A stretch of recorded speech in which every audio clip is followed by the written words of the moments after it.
Israeli हमलों के बाद अमेरिका पहुंचे कतर के पीएम।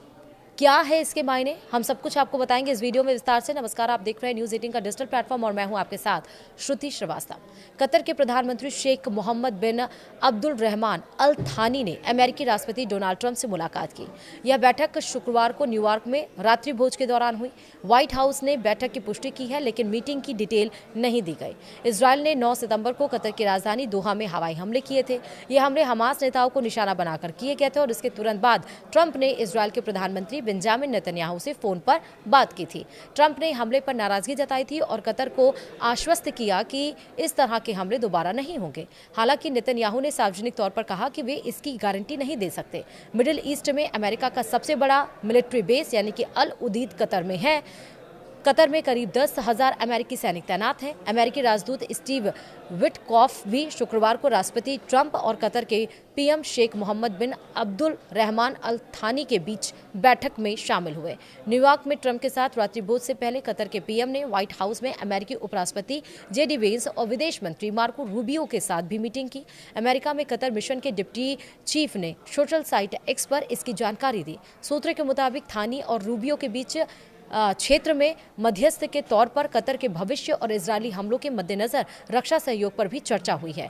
तो वहीं कतर ने इजरायल हमास के बीच युद्ध विराम, गाजा में बंधकों की रिहाई और जंग खत्म होने के बाद गाजा के प्लान को लेकर बातचीत में अहम मध्यस्थ की भूमिका निभाई है। 9 सितंबर के हमले के बाद अल थानी ने आरोप लगाया कि इजरायल शांति की पहल खत्म करना चाहता है, लेकिन कतर मध्यस्थता से पीछे नहीं हटेगा। वहीं कतर के विदेश मंत्रालय ने कहा कि अमेरिकी अधिकारियों के साथ बैठक में क्षेत्रीय स्थिति पर बात हुई है। इस दौरान अमेरिका और कतर के बीच गहरे रणनीतिक संबंधों को बढ़ाने पर भी चर्चा हुई। विदेश मंत्रालय के मुताबिक कतर के पीएम ने कहा कि इजरायल के आक्रामक हमलों को देखते हुए कतर अपनी सुरक्षा और संप्रभुता सुनिश्चित करने के लिए हर संभव मदद उठाएगा। बयान के मुताबिक अमेरिका ने शांति स्थापित करने और मध्यस्थता करने के कतर के प्रयासों को स्वीकार किया। साथ ही इस बात पर जोर दिया कि कतर इस क्षेत्र में अमेरिका का करीबी सहयोगी है। दूसरी ओर अमेरिकी विदेश मंत्री शनिवार को इजरायल पहुंच रहे हैं, यानी कि आज अमेरिकी विदेश मंत्री ऐसे समय में इजरायल जा रहे हैं जब फ्रांस के नेतृत्व वाली संयुक्त राष्ट्र महासभा फिलिस्तीन को अलग देश के तौर पर मान्यता देने पर चर्चा करेगी। रूबियो का ये दौरा इसलिए भी अहम है क्योंकि ट्रंप ने हमास की कैद में मौजूद अमेरिकी नागरिकों को वापस लाने का वादा किया है।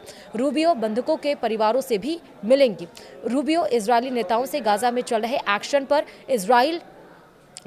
और इजराइल के यूएन में खिलाफ लाए प्रस्ताव पर भी चर्चा करेंगे। फ्रांस ने शुक्रवार को यूएन में फिलिस्तीनी के मुद्दे पर प्रस्ताव पेश किया, जो फिलिस्तीनी के 2 राज्य समाधानों का समर्थन करता है और इस प्रस्ताव का भारत और कतर समेत 142 देशों ने समर्थन किया। प्रस्ताव में गाजा को फिलिस्तीनी का हिस्सा माना गया और हमास ने इजरायल पर 7 अक्टूबर 2023 को हमला किया था, जिसमें 1200 इजरायली नागरिक मारे गए थे और हमास ने 250 से ज्यादा नागरिकों को बंधक बना लिया। फिलिस्तीनी स्वास्थ्य अधिकारियों के मुताबिक गाजा में हुए इजरायली हमलों में अब तक 34,000 से ज्यादा लोग मारे जा चुके हैं। गाजा में कार्रवाई के दौरान इजरायल ने लेबनान, सीरिया, ईरान और यमन में भी बमबारी की है।